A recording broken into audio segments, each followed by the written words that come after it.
And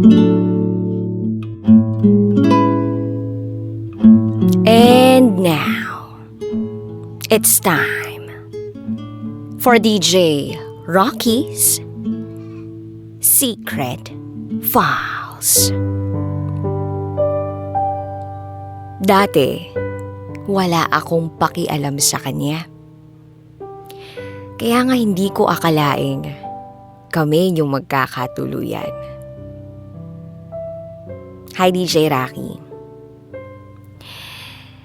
Since quarantine pa rin, I just wanna share my story of how I met him, yung taong mahal ko. Itago niyo ako sa pangalang Elle. And this is my secret file. First year college ko siya nakilala. Itago natin siya sa pangalang Andre. Architect student siya. Actually, kaming dalawa. Classmates kami. Pero hindi kami close that time. Kilala ko lang siya as a classmate. At hindi kami nag-uusap sa room kasi parehas kaming tahimik. But one day, sa isang subject namin, nagkatabi kaming dalawa. And yung subject na yon ay tumatagal ng 5 hours. Kasi nag-drawing kami, tsaka nagda-drafting. So that time, wala kaming ginagawa. Pero hindi pa pwedeng umuwi. Kaya nagkwentuhan kami together with my friend. And feeling ko naman sa kanya mabait siya, tsaka matured mag-isip. I think we're friends na after nun. Fast forward, malapit na ang exam. And nung araw na mismong exam namin, nasa likod ako nakaupo at nasa harap ko siya. Napansin ko siya na parang may binubulong sa likod ng classmate naming babae. Which I noticed na parang may gusto siya sa kaklase namin. And I smiled kasi may iaasar na ako sa kanya. A day after the exam is my birthday. So I'm planning to invite my friends somewhere to have fun before we go home to our provinces. Kasi nga, nag-aaral ako sa isa sa mga university dito sa Baguio. At nung araw ng birthday ko, I received a chat from Andre saying, "Happy birthday." Of course, I replied thank you. At dun ko naisip na ayain siya sa birthday ko kasi I want him to be my friend. Ayun, pumayag siya. Nung gabing yon, magka-chat lang kami. Well, actually, napadalas na nga eh. Hanggang sa napunta yung topic about sa girl na gusto niya.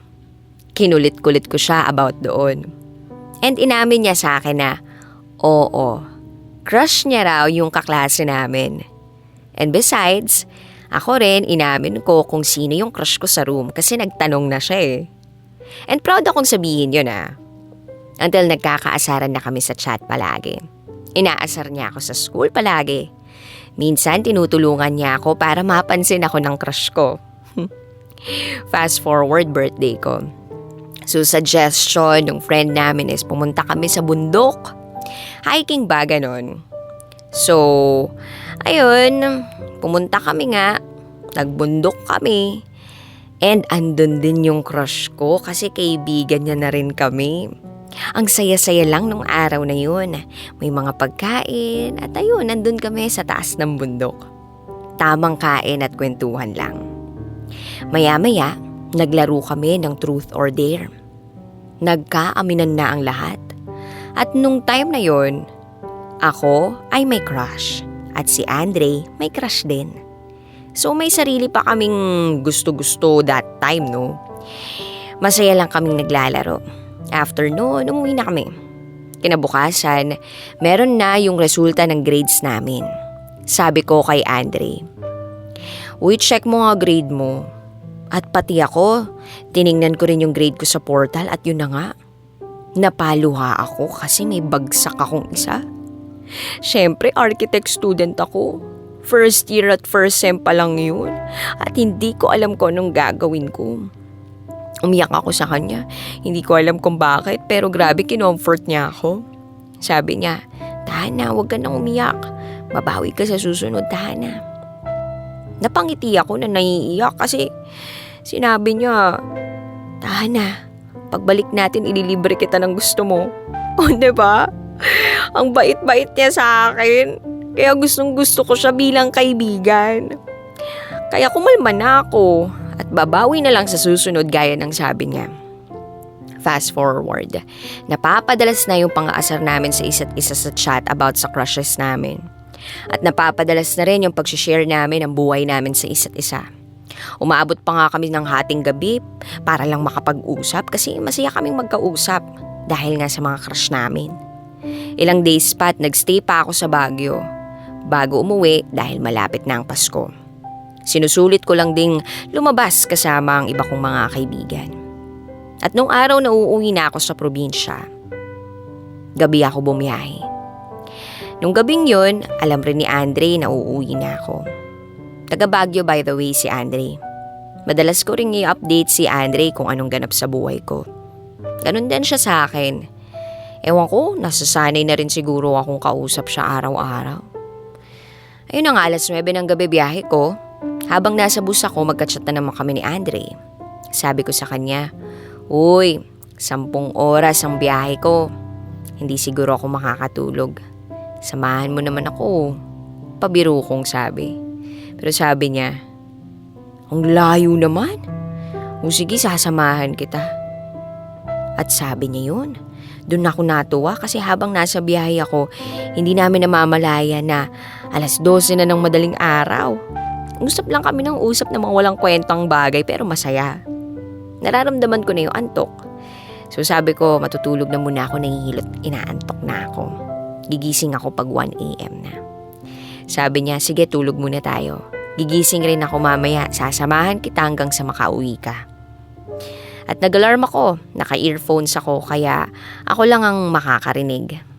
Nung time na yon sobrang na-appreciate ko siya. Kasi nagbibigay siya ng oras sa akin. Then 1 a.m. nagising na rin siya. Natuwa na naman ako kasi napapaisip ako bakit niya ito ginagawa. Hanggang sa alas 3 na, yung antok ko bumabalik. Sabi ko matulog na kami at salamat sa time niya dahil na-appreciate ko. Alas 6 ng umaga nang makarating ako sa bahay. Pasko, fast forward. Wala akong ibang kausap kung hindi siya lang. Araw-araw. Masasabi kong close na kami kasi napag-uusapan namin lahat ng bagay. Ina-update namin ang isa't isa pero walang mali siya. Dahil isang araw narinig niya ang boses kong kumakanta kasi shinare nung kaklase namin sa group chat yung record ko. Doon na nag-start na humingi na siya ng mga kanta ko na recordings. Hanggang sa kinakantahan ko na siya kasi masaya rin ako na na-appreciate niya. Bukod sa mga walang kwentang bagay, marami rin siyang na-share tungkol sa buhay niya. Doon ko nakilala yung pagkatao niya. Mabait siya, marespeto sa babae, responsable. Kaya natutuwa ako naging kaibigan ko siya. After ng Pasko at bagong taon, bago ako bumalik sa Baguio, sabi ni Andre sabay raw kaming mag-enroll. Oo naman, walang problema doon ka ako.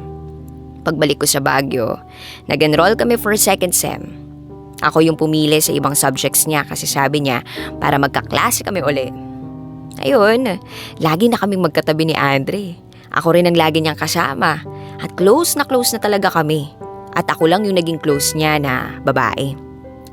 Hanggang sa nagtagal, unti-unti ko pa siyang nakilala. Mabait siya, sinasamahan niya ako tuwing vacant time at nakikita ko yung concern niya pag mag-isa lang ako. Hanggang sa habang tumatagal, nare-realize ko na parang gusto ko na siya. Gusto ko lagi siyang nasa tabi ko. At nalaman ko through my friend na kaklase namin na gusto rin ako ni Andre. Hindi muna ako naniwala kasi nga ayoko mag-expect eh. Pero dahil alam kong may gusto siyang iba at alam niyang may gusto ako, nagdalawang isip ako. So, kahit madalas kaming magkatabi ni Andre at naririnig ko siyang may binubulong sa akin na, ang ganda mo, sana ako na lang. Patay mali siya lang ako. Pero akala niya siguro hindi ko naririnig yun. At doon ko na lang nalaman talaga na gusto niya nga siguro ako.